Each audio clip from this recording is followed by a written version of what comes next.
Hey everyone, I'm here with my 2021 Alfa Romeo Stelvio Ti all-wheel drive, and today I just want to talk a little bit about what's gone wrong with this car, how it's held up over the last 56,000 miles, and just my overall ownership experience of this vehicle after having it for about 13 months now, about 13 and a half months. I got this March 2023 and today is April 29th, 2024, so had it for a little bit here. I bought it at 43,000 miles and it currently has about 56,700 miles, I want to say. So we're approaching 57,000. This is a certified pre-owned vehicle that I bought. So it has pretty much a bumper-to-bumper warranty for 5 years from the in-service state until 100,000 miles, like whichever comes first. So that would put me at, let's see, it was first bought by the first owner July of 2021. So that'll put me at July 2026 or 100,000 miles. So I got about 2 years and 3.5 months to go, or about 43,000 miles. So I plan to get close to maybe 90,000 miles over the next two years and 3 months. But so far I've had a pretty positive experience with this car. There was one issue over the last 10,000 miles, or maybe the last 6,000 to 7,000 miles since the last update, that definitely I guess soured my experience a little bit with the local dealer here, and that was not necessarily the dealer's fault. It's hard to place any blame on any particular person or group that was involved, but basically the steering wheel on my car has level 2 autonomous driving, and that's only for highway use. It's called Highway Assist, and it's been available on Stelvios and Giulias since 2020. I needed a replacement steering wheel because the cruise control on-off button was actually not illuminating when the headlights were on. So that basically meant that they needed to fix the light. The light that's behind the button on the steering wheel was part of the steering wheel assembly. So the entire steering wheel needed to be replaced. So it took one visit to diagnose it. They ordered the parts. I came back about 2 weeks later when the parts came in. Turns out they had the wrong part because they ordered one with a level 1 assist system that does not have lane centering on the highway. So, and what's kind of funny is they installed the wrong steering wheel. I left, got all the way home, looked at the steering wheel and realized it does not have the highway assist button on it. Drove back, they reordered the parts. It took another 3 to 4 weeks to get the other steering wheel that had that functionality and other buttons that were part of that steering wheel assembly. So all in all, it took about 5 weeks to get that problem remedied and 3 dealer visits. It was all covered under warranty. They got it done the same day that I brought the car in each time. But at the it was a parts ordering issue in the parts catalog that the dealer has in stock that caused the miscommunication between FCA, Stellantis, Alfa Romeo, whatever you want to call it, and the dealership themselves. So that miscommunication resulted in me having to visit the dealer 3 times for a simple light that did not work behind the steering wheel assembly for the cruise control.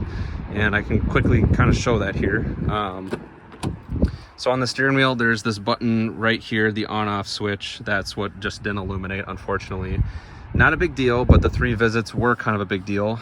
The upside, I guess, out of all of this is that I got a new steering wheel. I got a new button switch assembly on the left side. This is a carryover assembly from the last steering wheel, but the leather wrap is brand new. The airbag cover is the same, and the airbag underneath it is carryover from the last steering wheel. So it's really just the shell and the buttons on the left side of the steering wheel that were replaced. And if that was not in warranty, the total cost after shop fees, tax, labor, all that stuff, reprogramming, because you have to redo the SRS airbag system, recalibrate the cruise control, and reset the modules, comes out to just under $1,200. So pretty darn expensive to replace a steering wheel on a Stelvio. So just for you guys' awareness. Also, since the last update that I had about 6,000 miles ago, I rotated the tires front to back. And the back ones to the front. I just noticed that they were getting slightly uneven wear. These are directional pattern tires. They're Pirelli weather active tires, and they've been holding up pretty well. They still have about 8/32 of an inch of tread, both front and rear. I would say it's closer to maybe 7 for one of the sets of tires, because that's why I rotated the tires a little bit. So since they're directional, I could just go back to front and front to back, and I couldn't cross them without taking the tires off the rims, and that would cost a lot more money. So did that, changed the cabin air filter, and kind of a little hack, if you don't want to replace the cabin air filter yourself, go on Amazon, buy a cabin air filter for like $12 or $13, go to the dealer, ask how much it'll cost just for labor to put that cabin filter in, and it typically comes out to about 40 bucks, so you can get the cabin air filter replaced for about $53 after tax, maybe $54 after tax, but it's a lot less expensive than if the dealer were to just change it themselves with the factory filter, which would be like $90. It is quite a pain in the butt to have to replace the cabin air filter on this car. You have to take out the entire glove box, take out the floor mats, take out a piece of the trim of the dashboard, take out a wiring, like unplug a wiring harness, and then also like a piece of the venting behind the dashboard for the HVAC system, and then finally pull out the cabin air filter. Now, the cabin air filter really only has to be replaced on an as-needed basis, depending on how you drive, what kind of conditions you drive in, but it typically is about every 2 to 3 years and every 30,000 miles. This car last replaced at 28,000 miles by the first owner, according to the dealer records. So I replaced it at 56,000 miles, which was exactly 28,000 miles after.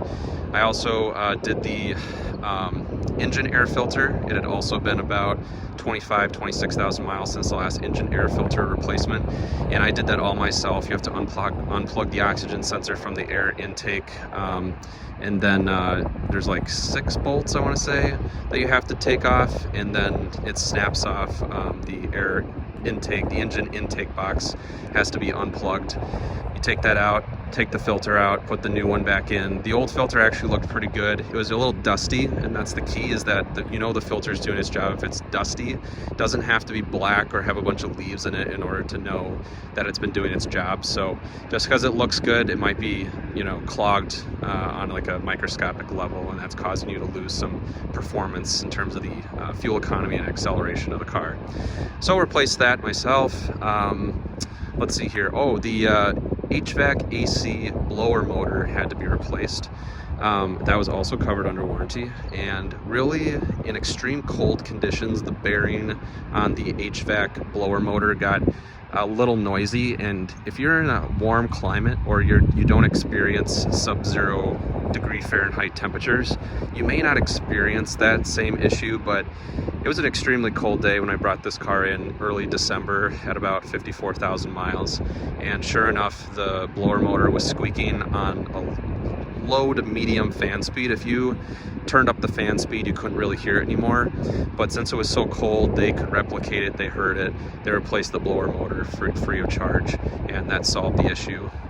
I don't know exactly how much that would have been outside of warranty.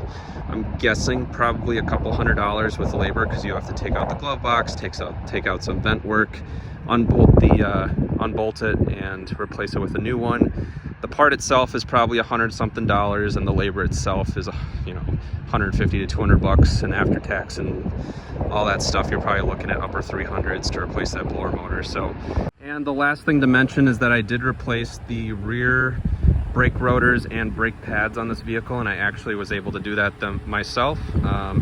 Borrowed some tools from a family member who had done brakes in the past, so I was able to replace those myself for an afternoon. It took about 6 hours. I have never done it before, but took my time.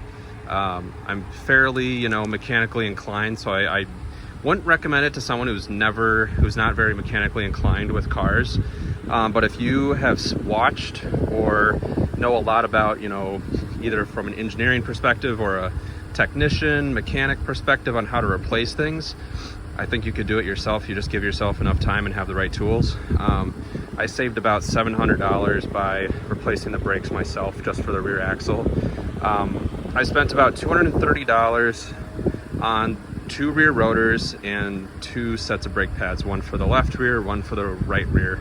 And $230 compared to the dealer quote of $930. $700 savings is just a huge savings. Yeah, $700. So if you guys, ever have to replace brakes on this car, I would highly recommend giving it a try yourself. Do a lot of YouTube research, do a lot of research on the forums, and go to, specialized shops. I think there's a few in Southern California, for instance, that from where I chose the brake pads and rotors from, that was a much better price than the dealer stuff. And so far, no brake dust, no brake noise, and no bad wear. And I've had them on for about 1,000 miles now, and they've been wearing in quite nicely. Let's step inside the car, just kind of show you like the condition of everything. It's been holding up pretty well. It's really just me that drives this car, so it doesn't get a ton of wear and tear on the other seats. Let's step inside, start this up. So we're at a bit more mileage than I was first telling you guys.